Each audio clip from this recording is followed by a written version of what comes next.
Hello students, welcome all of you. In this video, I Abhay Kumar going to discuss a very important topic in quantum mechanics for BSc Part 3 Physics Honors and Physics General courses, which is linear harmonic oscillator in lecture number 7. इस video में हम लोग BSc Part 3 Physics Honors तथा Physics General courses के लिए quantum mechanics में एक बहुत ही इम्पॉर्टेंट टॉपिक को डिस्कस करने जा रहे हैं, जिसमें हम लोग लीनियर हार्मोनिक ओसिलेटर के लिए श्रोडिंगर वेव इक्वेशन को सेटअप करेंगे तथा उसका solution, energy eigen value, zero point energy तथा आइगन फंक्शंस को डिस्कस करेंगे। सबसे पहले हम लोग सेटअप करेंगे Schrodinger wave equation for linear harmonic oscillator. We have to set up Schrodinger wave equation for the linear harmonic oscillator first of all we have to define what is a linear harmonic oscillator.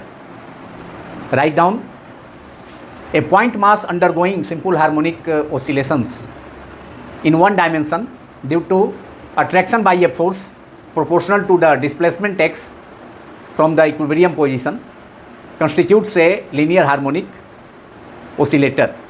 जब एक point mass किसी state line में अपने equilibrium position और fixed point और rest से motion start कर one dimensional motion करता है सिंपल हार्मोनिक मोशन में अपने इक्विलिब्रियम पोजीशन के अबाउट, तो उस पर एक रिस्टोरिंग फोर्स एक्ट करता है जो इक्विलिब्रियम पोजीशन से, स्टेट लाइन का इक्विलिब्रियम पोजीशन से और फिक्स्ड पॉइंट से, जिसे जनरली स्टेट लाइन का मिड पॉइंट माना जाता है इक्विलिब्रियम पोजीशन को, तो उस इक्विलिब्रियम पोजीशन से उस पॉइंट मास का डिस्प्लेसमेंट के प्रोपोर्शनल होता है वह रिस्टोरिंग फोर्स, जिसे एक्सप्रेस किया जा सकता है F वेरीज एज -x। तो उस पॉइंट मास को हम लीनियर हार्मोनिक ओसिलेटर कहते हैं, जिसका मोशन वन डायमेंशन में स्टेट लाइन पर उसके इक्विलिब्रियम पोजीशन और मिड पॉइंट के अबाउट होता है, और restoring force F directly proportional to the displacement of the point mass from the equilibrium position. So it can be expressed as F varies as -x। Minus sign indicates that the force acting, the restoring force acting on the particle or point mass is opposite to the displacement. So F varies as -x or F equals to -kx, where k is a constant of proportionality. Constant of proportionality k का use कर हम इस equation को, मतलब इस relation को F varies as -x को हम एक्सप्रेस कर सकते हैं F इक्वल टू -kx, और F equals to, using Newton's second law of motion, force is equal to mass into acceleration. So F is equal to m into acceleration is d square x upon dt square equals to -kx, or d square x upon dt square, which is the acceleration of the point mass, equals to -k upon m into x. m into d square x upon dt square is equal to -kx is the classical equation for the harmonic oscillator. Or now we have d square x upon dt square, that is acceleration of the point mass, equals to minus k by m, which suppose k by m, k is a constant of proportionality, and m is the mass of the point mass, and x is the displacement of the point mass from the equilibrium position or mid position of the straight line. Suppose this is a straight line and point O is the equilibrium position of this straight line. Suppose the straight line is AC, and let x be the displacement of the point mass from the midpoint or equilibrium position of the straight line. This displacement is x. So force when the particle is at point particle or point mass is at point P at distance small x from the equilibrium position, a restoring force or a traction force is acting on the point mass, which is directly proportional to displacement from the midpoint or equilibrium position of the straight line, which is given by relation f varies as minus x. So d square x by dt square, acceleration of the point mass is minus k by m, is a constant. Let it as omega square into x. Therefore, we have the final equation, classical equation for linear harmonic oscillator is d square x by dt square plus omega square x equals to 0. Let it as equation number 2. F is equal to minus kx is equation number 1, and d square x upon dt square plus omega square x is equal to 0 is the equation number 2, where omega is equal to omega square is equal to k by m. So omega is equal to root under k by m. So which is the angular velocity of the oscillator, where write down where omega equals to root under k by m, and omega is the angular velocity of the oscillator. Now we have to set up Schrodinger wave equation for the linear harmonic oscillator. अब हम लोगों को linear harmonic oscillator के लिए Schrodinger wave equation setup करना है. Classically तो हम लोगों ने डिस्कस किया, उसके लिए इक्वेशन ऑब्टेन किया.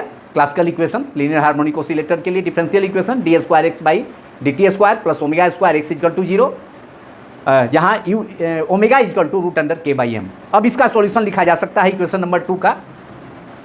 The solution of equation 2 is given by x equal to we can write x equal to a sine omega t plus a sin omega t plus c, where c is a constant. So we can write the solution of this classical differential equation given by equation 2 is as equation 2 as x is equal to a sin omega t plus c. C is a constant, a is also a constant. This is equation number 3. Now Schrodinger wave equation for the linear harmonic oscillator can be one-dimensional linear harmonic oscillator can be expressed as Schrodinger equation, that is S equation for one-dimensional linear harmonic oscillator is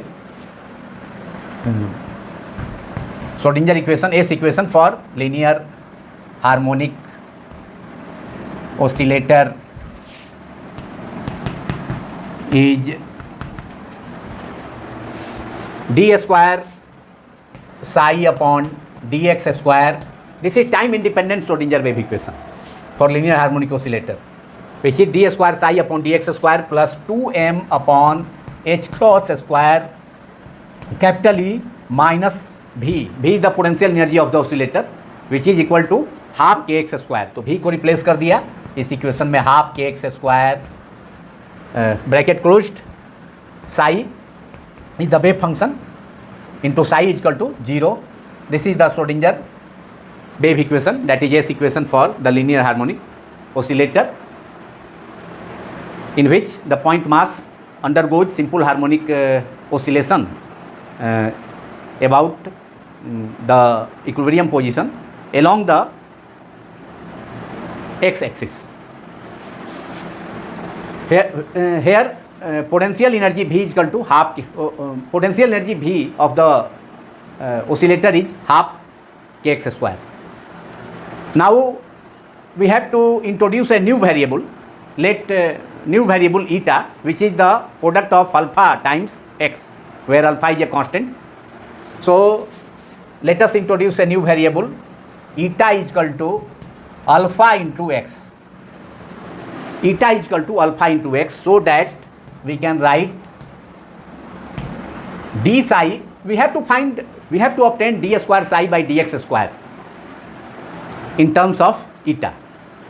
So d psi we can write d psi upon dx is equal to d psi upon d eta multiplied by d eta upon dx. d psi upon dx को लिखा जा सकता है, represent किया जा सकता है equal to d psi by d eta multiplied by d eta upon d x. D eta cancel हो जाएगा, तो फिर हम d psi by d x obtain कर सकते हैं. लेकिन इससे डी स्क्वायर एक बार और डिफ्रेंसिएशन करेंगे एक्स के रिस्पेक्ट में इसका, तो d square psi by d x square का वैल्यू आ जाएगा. और साई का वैल्यू हमने ये D square psi by d x square का वैल्यू हम ऑब्टेन कर लेंगे. और उसके बाद इस इक्वेशन में इक्वेशन 4 में पुट करेंगे तो हमें इक्वेशन ईटा के टर्म में इक्वेशन हमें मालूम हो जाएगा. तो अब इसको d psi by d x का वैल्यू हम ऑब्टेन कर सकते हैं, d psi by d eta into d eta by d x. तो यहाँ पर हमने सपोज किया है new variable eta equal to alpha x. इसे भी एक इक्वेशन सपोज कर लिया जाए, इक्वेशन नंबर 5. तो यहाँ से d eta by d x का वैल्यू हम ऑब्टेन कर सकते हैं जो कि अल्फा होगा, d eta by d x equal to alpha. So write down और डी साई और d eta by d x, d eta upon d x equal to alpha into d by dx of x, that is 1. So we have d psi d eta upon dx, d eta upon dx we can obtain after differentiating equation 5 both sides with respect to x. Equation 5 के दोनों ओर x के respect में differentiation करने पर हम d eta by dx obtain कर सकते हैं. तो d eta by dx equal to alpha तो कांस्टेंट है, तो alpha multiplied by d by dx of x, d by dx of x, and d by dx of x is 1, so it is alpha. And again differentiating, again differentiating it with respect to x, we can obtain we have to find d square psi by dx square. So we have written here d psi by dx is equal to d psi by d eta multiplied by d eta by dx. और हमने d eta by dx को भी obtain कर लिया equation 5 के दोनों sides में LHS and RHS में x के रिस्पेक्ट में डिफ्रेंशिएट कर. अब हमें चूंकि d square psi by d x square obtain करना है, तो हम अब लिख सकते हैं d psi by d x equal to, चूँकि d eta by d x का वैल्यू आ गया तो d psi by d x यहाँ से हम ऑब्टेन कर सकते हैं. इसे 6 इक्वेशन मान लिया जाए, d psi by d x equal to d psi by d eta multiplied by d eta upon d x. So we can write equation 6 as d psi upon d x equals to d psi upon d eta multiplied by d eta by d x का value हमने obtain कर लिया alpha, so it is alpha. So d psi by d x equal to d psi by d eta multiplied by alpha. इसे equation suppose कर लिया जाए, equation number 7. अब इसे फिर से एक बार डिफ्रेंशिएट किया जाए एक्स के रिस्पेक्ट में, differentiating equation 7 both sides with respect to x. So d square we will obtain now d square psi upon d x square, जो कि हमें ऑब्टेन करना है. श्रोडिंगर वेव इक्वेशन में पुट करना है, सब्स्टिट्यूट करना है. तो d square psi by d x square is equal to alpha, तो इसमें कांस्टेंट है तो अल्फा मल्टीप्लाइड बाई, अब d by by d x of D psi by d eta. तो फिर से हम इस प्रोसेस का alpha into d psi by ये d eta by d x equal to alpha आया था, और d psi by d x हो गया d psi by d eta upon alpha. So d square psi upon d x square we can write here alpha into d square psi upon d eta square. तो d square psi upon d x square is equal to alpha into d square psi upon d eta square हमने फिर से obtain कर लिया. एक बार फिर से मतलब इक्वेशन 7 को फिर से एक बार डिफ्रेंसिएशन करने के बाद हमने ऑब्टेन कर लिया d square psi upon d x square is equal to alpha into d psi by d x तो है ही. और फिर इक्वेशन 6 के जैसा ट्रीटमेंट कर हम alpha into alpha that is alpha square हो जाएगा, alpha square into d square psi upon d eta square. So we have obtained d square psi upon d x square is equal to alpha square multiplied by d square psi upon d eta square. This is equation number 8. Now using substituting d square psi by dx square from equation 8 in equation Schrodinger wave time independent wave equation for linear harmonic oscillator, which is given by 4 d square psi plus d upon dx square plus 2m by h cross square e minus half kx square psi is equal to 0. Now substituting the value of d square psi by dx square from equation 8, which is d square psi by dx square is equal to alpha square multiplied by d square psi by d eta square, and finally we will obtain the equation, Schrodinger wave equation for linear harmonic oscillator as d square psi by we can write it as d square psi by d eta square plus lambda minus plus under bracket lambda minus eta square psi equal to 0. जब हम equation 8 से d square psi by d x square का value equation 4 में put करेंगे तो finally हम obtain कर सकते हैं equation 4 using 8 in equation 4, that is Schrodinger wave equation for the linear harmonic oscillator initial equation. Using 8 in equation 4, we can obtain d square psi upon d eta square plus lambda minus eta square psi equals to 0. This is the Schrodinger wave equation for the linear harmonic, one dimensional linear harmonic oscillator, जिसमें हमने कुछ constants का use किया है, जैसे कि lambda है, ईटा है. ईटा तो खैर हमने इंट्रोड्यूस किया था, एक वेरिएबल जो कि अल्फा इंटू एक्स के प्रोडक्ट के इक्वल था. तो where we have taken where m k upon h cross square equals to m k upon h cross square is equal to alpha 4. Therefore alpha square is equal to root under m k upon h cross square, that is root under m k upon h cross, and lambda is equal to lambda is equal to 2me capital E upon h square alpha square चूँकि 2m by h cross square Schrodinger wave equation में present है, तो उसको bracket को हटाने के बाद, मतलब फर्स्ट टर्म में ब्रैकेट को हटाएंगे तो 2m by h cross square into E minus 2m by h cross square into half के एक्स स्क्वायर, तो 2 से 2 कैंसिल हो जाएगा. तो सेकेंड टर्म में M k upon h cross square into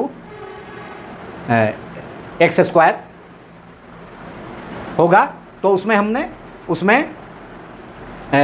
2me by h cross square alpha square से दोनों side में डिवाइड करना होगा, तब जा करके d square psi by d x d eta square रहेगा. क्योंकि यहाँ d square psi by d x square is equal to alpha square into d square psi upon d eta square है. तो बोथ साइड्स में हम डिवाइड कर देंगे. Equation 4 में इक्वेशन 8 से d square psi by d x square का value रख करके अल्फा स्क्वायर से डिवाइड करेंगे तो इस फॉर्म में इक्वेशन आ जाएगा. तो d square psi by d eta square plus eta minus lambda minus under bracket lambda minus eta square bracket close psi equal to 0. This is equation number 7 where we have used m k upon h cross square equal to alpha 4 and lambda equal to 2me h cross square 2me upon h cross square alpha square is equal to 2e by h cross into root under m by k, since alpha square is equal to root under m k by h cross. तो इसका use करके हम lambda का value लिख सकते हैं 2e by h cross omega, since root under m by k is equal to omega, since omega square is equal to omega square we have already taken omega square is equal to root under k by m. So root under m by k is equal to 1 by omega. So lambda is equal to 2e. Finally we can write lambda is equal to 2e upon h cross omega. और इसे भी एक equation let this as equation number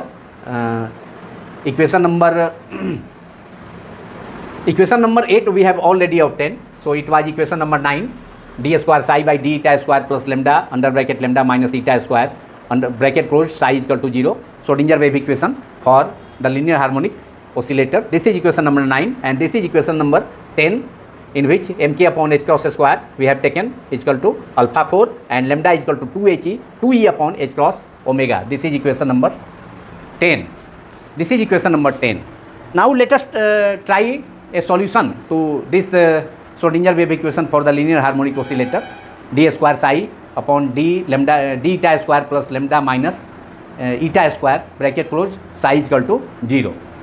In the asymptotic region in which n tends to plus minus infinity, then lambda can be neglected in comparison to eta square. जब asymptotic region होगा तो उसमें ईटा का value eta का value approach करेगा plus minus infinity तक. तो उस सिचुएशन में लेमडा का वैल्यू ईटा स्क्वायर का वैल्यू काफ़ी ईटा स्क्वायर का वैल्यू वेरी लार्ज होगा, तो लेमडा को नेग्लेक्ट कर सकते हैं. तो in the asymptotic region we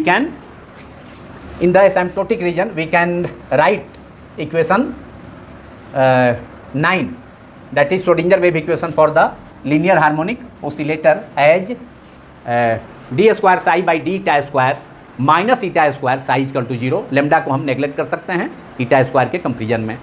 तो in the asymptotic reason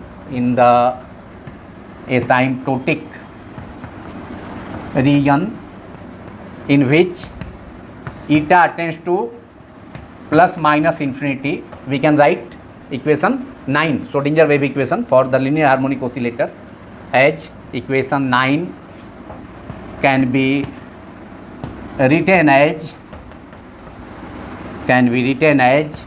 d square psi upon d eta square minus eta square psi is equal to 0, and this is equation number 11.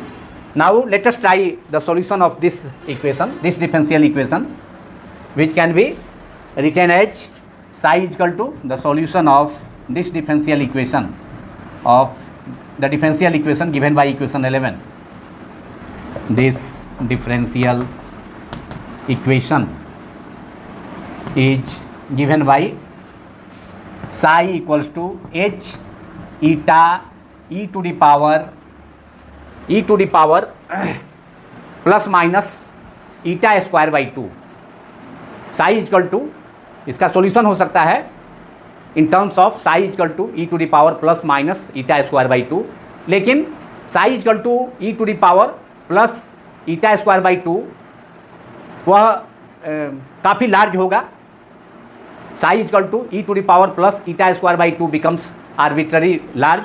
So e to the power plus psi equal to इसका solution equation 11 का form में हो सकता है psi equal to e to the power plus minus eta square by 2, लेकिन psi equal to e to the power plus eta square by 2 arbitrarily large होगा. Therefore this solution can not be accepted. So another solution और psi equal to e to the power minus eta square by 2, this solution can be accepted. Psi equal to e to the power minus eta square by 2 can be this solution is only accepted. Psi is equal to e to the power plus eta square by 2 cannot be accepted because it becomes arbitrarily large. So the solution of this equation, the solution of the type this differential equation is of the type psi is equal to h is the function of eta e to the power minus eta square upon 2. This is equation number 12. This is equation number 12, where h eta is a finite Hermite polynomial in eta. Eta के term में h eta क्या है? h under bracket eta, h is the function of eta, that is h eta is a finite Hermite polynomial in eta and can be written as h eta को लिखा जा सकता है h eta can be written as a naught plus a1 a0 plus a1 eta plus a2 eta square plus 1 plus an eta to the power in last an eta to the power n.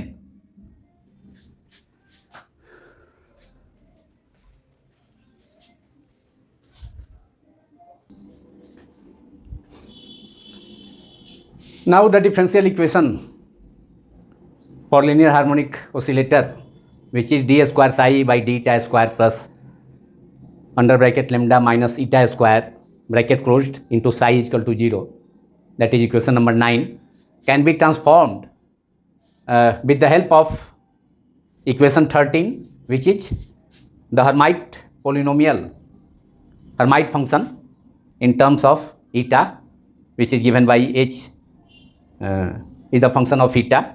H under bracket eta is equal to a0 plus a1 eta plus a2 eta square plus so on, plus in last a n into eta to the power n as equation number 3.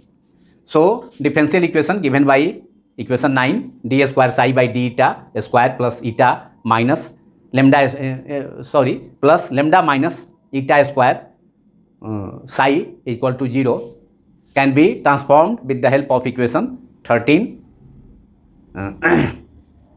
as d square h upon d eta square minus 2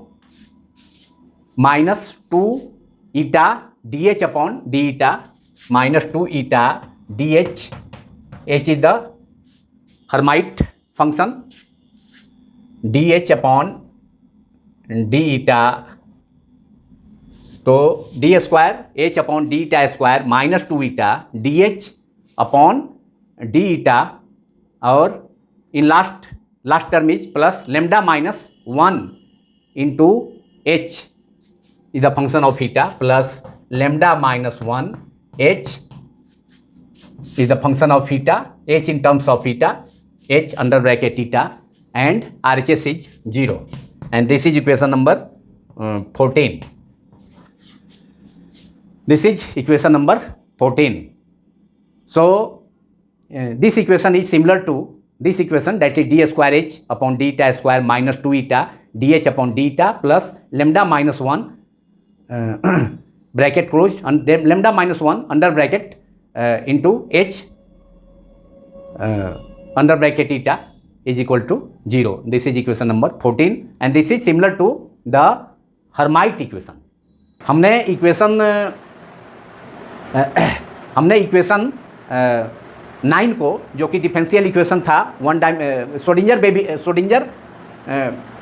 equation था या differential equation for the linear harmonic oscillator, उसको हमने transform कर लिया with the help of equation number, जो solution था psi equal to h eta psi equal to h under bracket eta e to the power minus eta square by 2, इसके help से हमने ये ऑब्टेन किया था। इक्वेशन 12 है ये। इक्वेशन 13 हर्माइट फंक्शन के बारे में है, तो यहाँ पर लोग इक्वेशन 12 करना है। The differential equation 9 can be transformed with the help of equation number 12। 13 equation ये है जिसमें कि हर्माइट फंक्शन या हर्माइट पोलिनोमियल का यूज किया गया है, तो इसको हमने 13 यूज किया है, लेकिन एक्चुअली हमने इक्वेशन 12 के हेल्प से, जिसमें साई का value h eta e to the power minus eta square by 2 है, उसको रखा इक्वेशन नंबर 9 में, जहाँ साई है प्रेजेंट फर्स्ट टर्म में है और फिर सेकेंड टर्म में भी है, तो साई के बदले में यूज किया गया H is the function of eta Hermite polynomial e to the power minus eta by eta square by 2 from equation 12. In equation 9 we can obtain this equation d square h upon d eta square minus 2 eta dh but upon d eta plus lambda minus 1 h eta h under bracket eta is equal to 0. This is equation number 14. Now we can obtain the recursion formula. Now the recursion formula we can obtain the recursion formula. We can obtain the recursion formula by using equation number 13. By using equation number 13 in this equation, in the last equation, that is equation number 14. Now the recursion formula can be obtained by using equation number 13, that is after putting the value of the Hermite polynomial h eta in equation number 14. So now the recursion formula can be, we can obtain the recursion formula, that is now the recursion formula can be obtained by using equation 13 in equation 14 as a n plus a suffix में n plus 2 upon a n. Hermite function का use करने पर equation 14 में h eta का value A0 plus a eta n, A1 eta plus A2 eta square plus so on AN in last plus AN eta n. तो we can obtain AN plus 2 upon AN is equal to we can obtain AN plus 2 upon AN is equal to 2n plus 1 minus lambda upon n plus 1 in the denominator into n plus 2, and this is equation number 15. This is equation number 15, and from this equation we can obtain in the next step as an plus 2 equals upon an equals to AN plus 2 is equal to 2n plus 1 minus lambda upon n plus 1 into n plus 2. This is equation number 16. From 15 we can finally obtain AN plus 2, A suffix में n plus A in suffix n plus 2 is equal to 2n plus 1 minus lambda upon n plus 1 into n plus 2. Now for AN plus 2 should be 0, we have to put 2n plus 1 minus lambda is equal to 0. Now for write down, now for AN plus 2, a small a suffix in a small a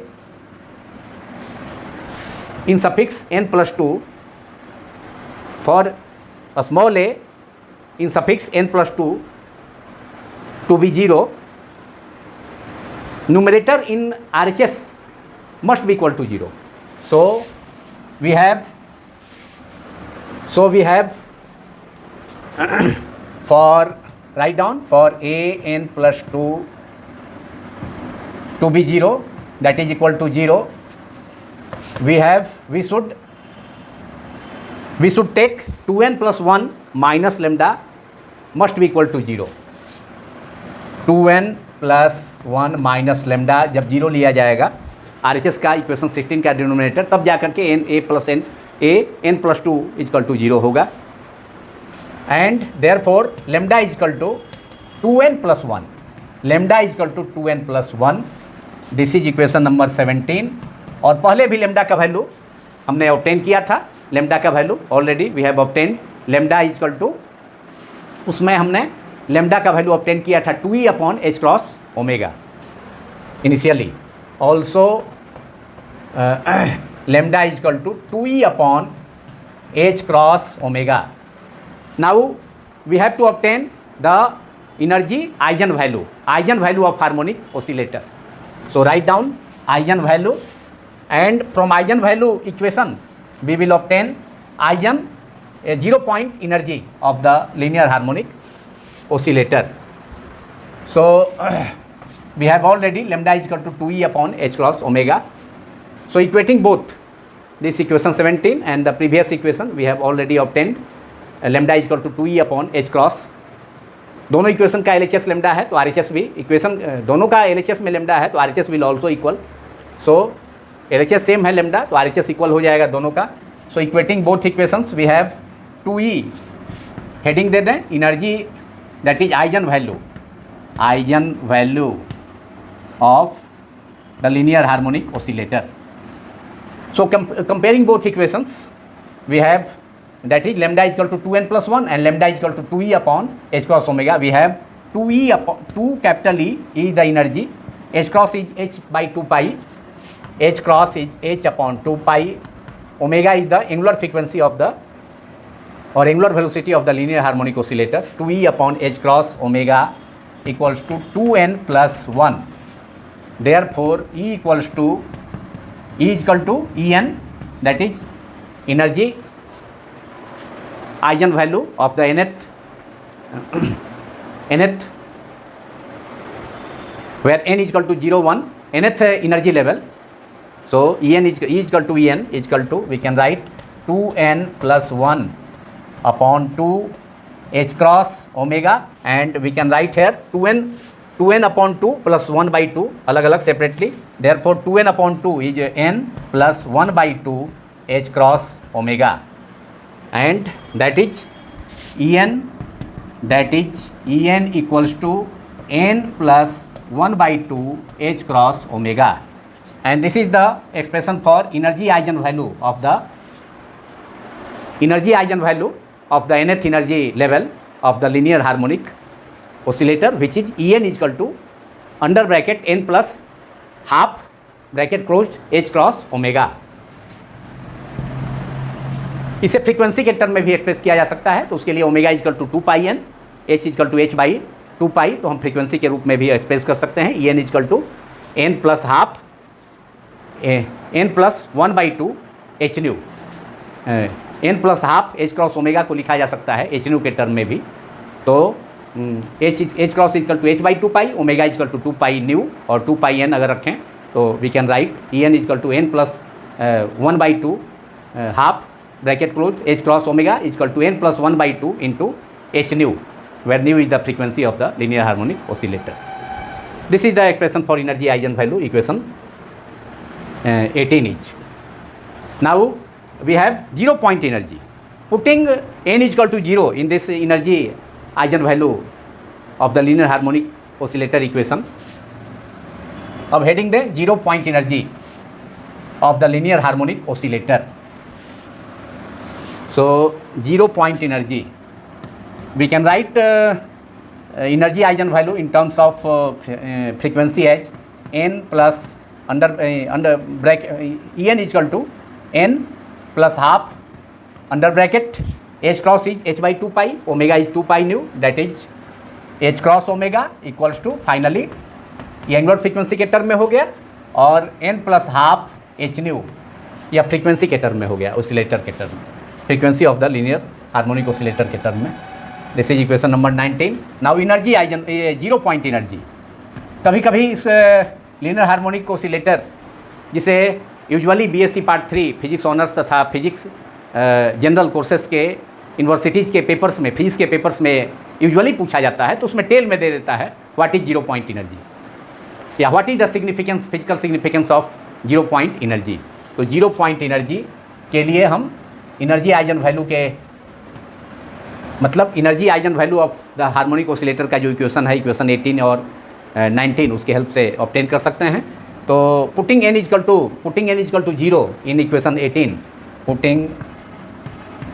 putting n is equal to 0 in equation 18 we can obtain E0, n के जगह 0 put किया गया है चूँकि expression है En is equal to e suffix में n है, E capital e sub in suffix n plus half bracket close h cross omega, तो n के जगह 0 ब्रैकेट में पुट किया, 0 plus half bracket close h cross omega, that is half h cross omega, and this is the minimum energy,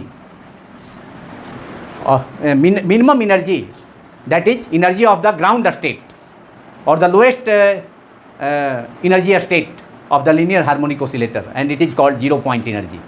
E0 is equal to half h cross omega. This is equation number 20, and it is 0 point energy. That is the energy of the ground state of the linear harmonic oscillator.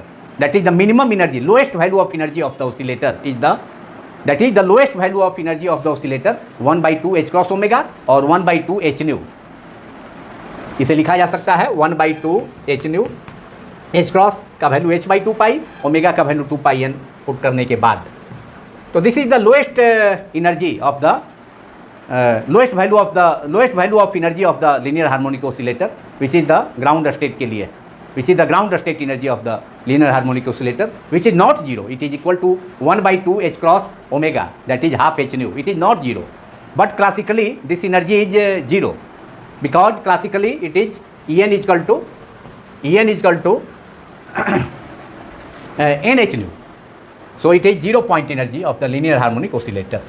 En is equal to E0 is equal to 1 by 2 h cross omega, that is 1 by 2 h nu. 0 point energy of the linear harmonic oscillator,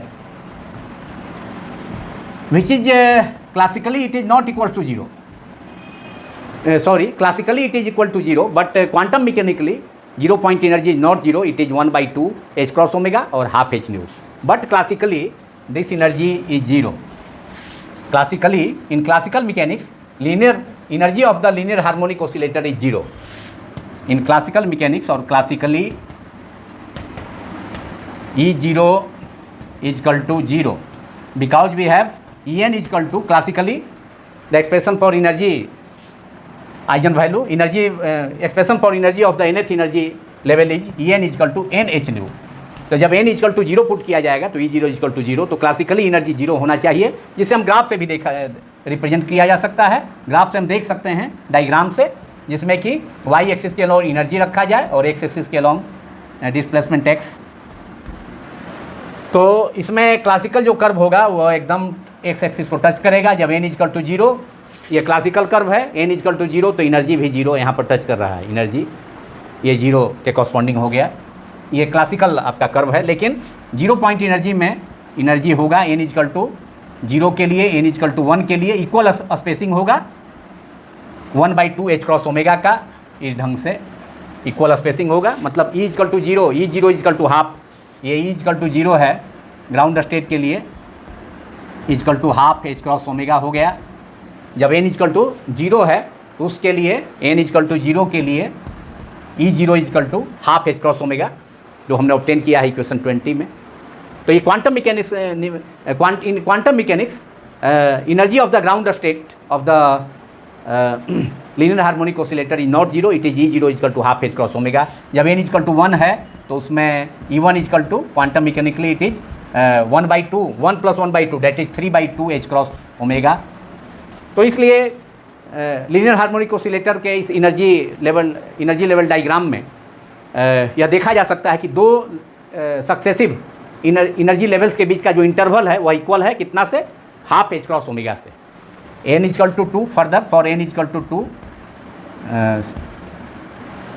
E2 equal to 1 plus ये n is equal to 2 हो जाएगा इसमें, तो n is equal to 2 plus half that is 5/2 h cross omega. तो E2 equal to हो गया 5/2 h cross omega. अब E2 minus E1 का जो डिफरेंस होगा तो वह भी डिफरेंस कितना होगा, एनर्जी का हाफ h क्रॉस ओमेगा का डिफरेंस होगा। तो इस प्रकार हम ऑब्टेन कर सकते हैं E0 E1 n बराबर 0 पुट करके इक्वेशन 19 में या 18 में।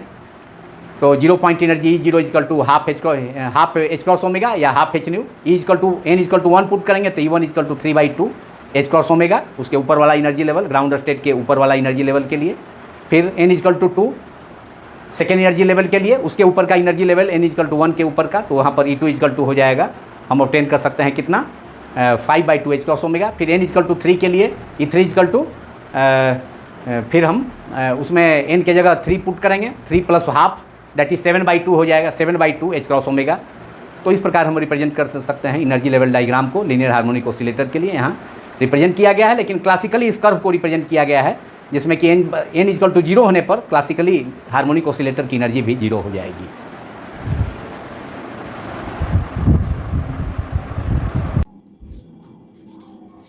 In last we have to discuss eigenfunctions of the linear harmonic oscillator.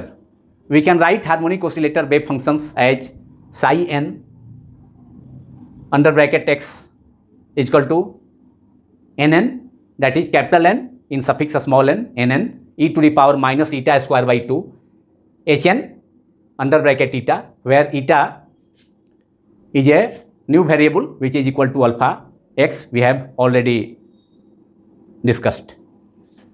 This is equation number 21, where nn, that is capital N in suffix small n, is normalization constant. It is normalization constant nn, which can be evaluated as nn is equal to under bracket alpha upon root under pi 2 to the power n into factorial n bracket closed half, that is root under alpha upon root under pi 2 to the power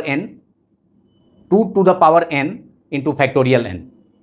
By using the normalization condition, integral minus infinity to plus infinity psi m star into psi m into dx is equal to 1. तो उस normalisation condition जिसका मैंने जिक्र किया, उसका use करके normalization constant nn का value obtain किया जा सकता है। Alpha root under alpha upon root pi 2 का power n into factorial n. Hence normalized wave functions are psi n x is equal to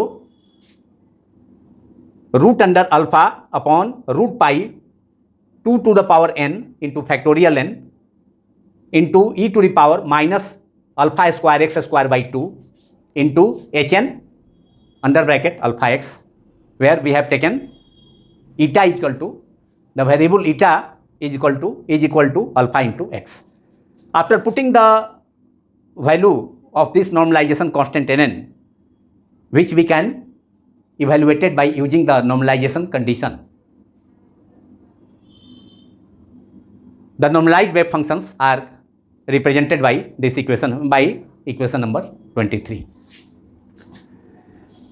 Now this video is concluded. अब यह video समाप्त होता है। यदि यह वीडियो आप सभी को पसंद आया हो तो इस वीडियो को अधिक से अधिक लाइक करें तथा अधिक से अधिक नंबर्स में सब्सक्राइब भी करें तथा इस वीडियो को अपने फ्रेंड्स के साथ शेयर भी करें। Thank you very much.